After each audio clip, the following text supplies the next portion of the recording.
uno munsi ni umunsi w'akanyamuneza kubona dukoraniye hamwe mu muryango na akanyamuneza ntangere kuri jewe ndetse no ku zindi ndongozi z'igihugu. Tunezerejwe nuko igihugu cyacu cyamaze gutoha, twese twamaze gutoha. Ibi turiko turakora uno munsi biriko bibera mu gihugu cyose kandi siko vyamye. Iyo abantu bamaze kogorora bagashika habona bagabona ko batoshe, iminsi yose ico hera kutangwa kuvuga uti mbega kiya gihe vyari vyangendeye gute. Iyo rero igihugu maze kubona abakuru n'abato bicara hamwe, kubera iki kare tuticara hamwe? Nico kibazo cyatangwa kwimvira. Turavye aho Burundi bugeze, iyo tutasamara buba bugeze hehe? Twahombeye he? Ico nico rutegereza kuguma twiga iminsi yose. Twahombeye he? Kubera ubugituba tuvuga ngo twahombeye he, nuko dufise nubwo ducumbisha kumwe. Ubu murabona yuko ingene Musa siko mwasa mu 2005. Umwe wese niyirabe yibuka ingene yasa, acaraba ingene asa uno munsi, ucuvuga uti Mungu mukubwa. Sivyo? Burya rero aho ibintu vyari vyarononekariye, aho twahombeye, hari harabaye inyenga hagati y'abatware n'abatwagwa. Umuntu abonye akize, gukira ntikwari kugira amahera mbere mwashaka, kuko n'umwana mu wa gatandatu atoye konkuru bacavuga ko yakize. Nawe ngaho yabakize iki? Atoye konkuru gusa, agarutse mu kiruhuko umuvyeyi ntiyasubira kuvuga, yirirwa yiryamiye, yarakize. Niyo ngorane ya mbere burya twagize. Waza wumva ngujya n'umukire ngo arafise umwana yize ntaranaheza n'amashuri, ariko agurisha agahene kiwe kwamurungike ku ishuri, rujya gwara uruhombo. Hari harabaye rero uwize yaca avuga ati ndavuyemwo, kandi n'ubu hariho abagifise iyo ngeso. Hariho abize bagifise ingeso yuko ataco bagipfana n'abandi basiga mu mihana.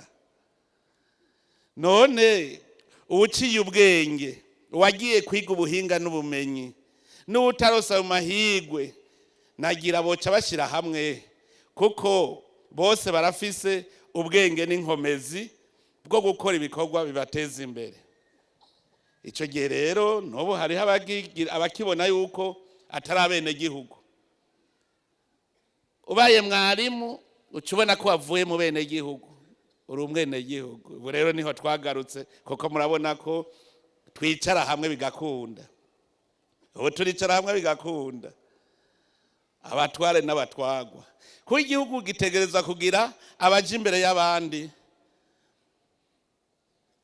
Ngira ngo murabibonye kuba abatware batanguye ukanura, aho umukuru w'umutumba aje imbere abandi bati ruteze imbere umutumba. Ivyo kare siko vyari biri. Umukuru w'umutumba yatonda bamuha amacupa gusa kwibare, ntimuvyibuka? None urumva umukuru w'umutumba aravuga ati umutumba wacu utegerezwa kugira isura nziza. Ndo kuvuga turatanguye kuronka indongozi rero, kuko indongozi nziza niyiyumvirira umutumba, yiyumvirira ikomine, yiyumvirira intara, yiyumvirira igihugu, ati iki gihugu ndagifitiye inzozi izihe. Kuko umwe wese aragira inzozi zo muryango iwe. None imiryango ihuye bica bigenda gute? Nico ituma aha n'akanyaho kwigishanya. Kwigishanya ingere igihugu gishobora gutera imbere. Kirazira kuba kutagira indoto, kandi kirazira kurota bibi, urota vyiza. Ahazotera igihe atahantu tubona hatari inzu y'amagorofa 20, nk'ubu kava hariya mu igorofa ya 10 ugiye kurima hariya mu kabande. Ntimwemera ko bizoba? None ko tuzoguma turima, utarimye ucupfa n'inzara. inda none iraraba umukire na nyarucari. Ndani twese dutegereza gukora tukarima. Nukuvuga yuko ico gihe uzosanga komine Gitega twagize ibisagara, izone hari gisagara, izone hari gisagara.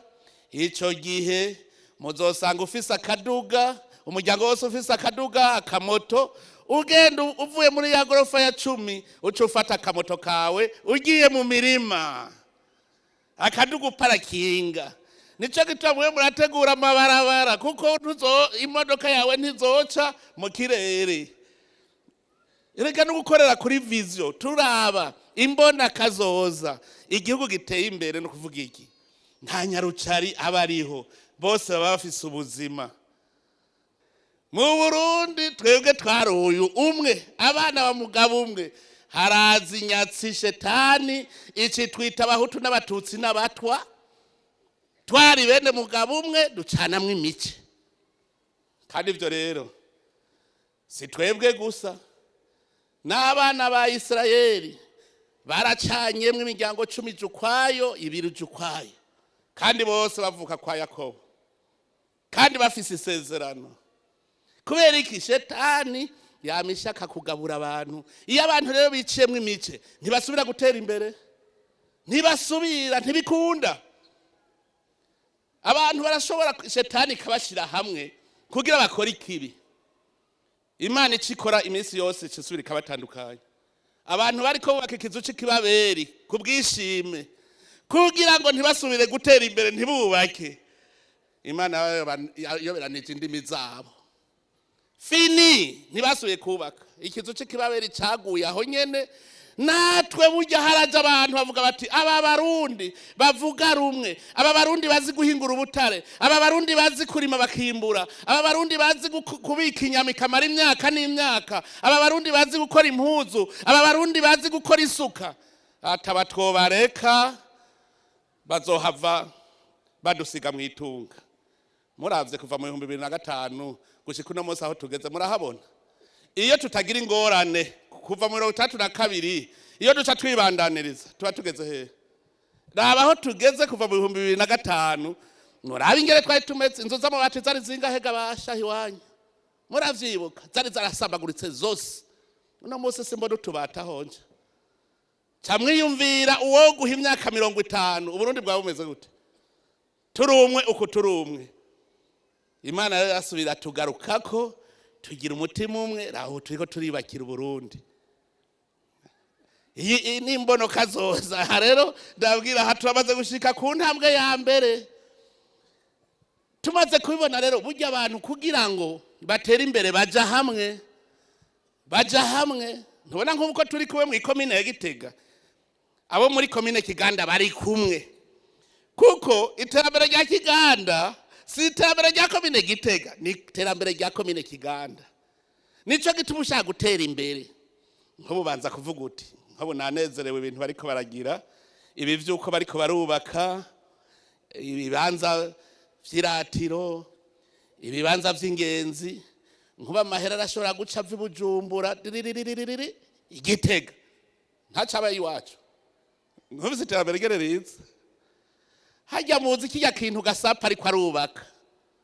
Muzi kizozana amahera ngana iki muri komine Gitega. Ndabwije kuri mundwe ni mutabona imiliyoni zitari musi ya 50 zinjiye muri komine Gitega kubera kijya gusa.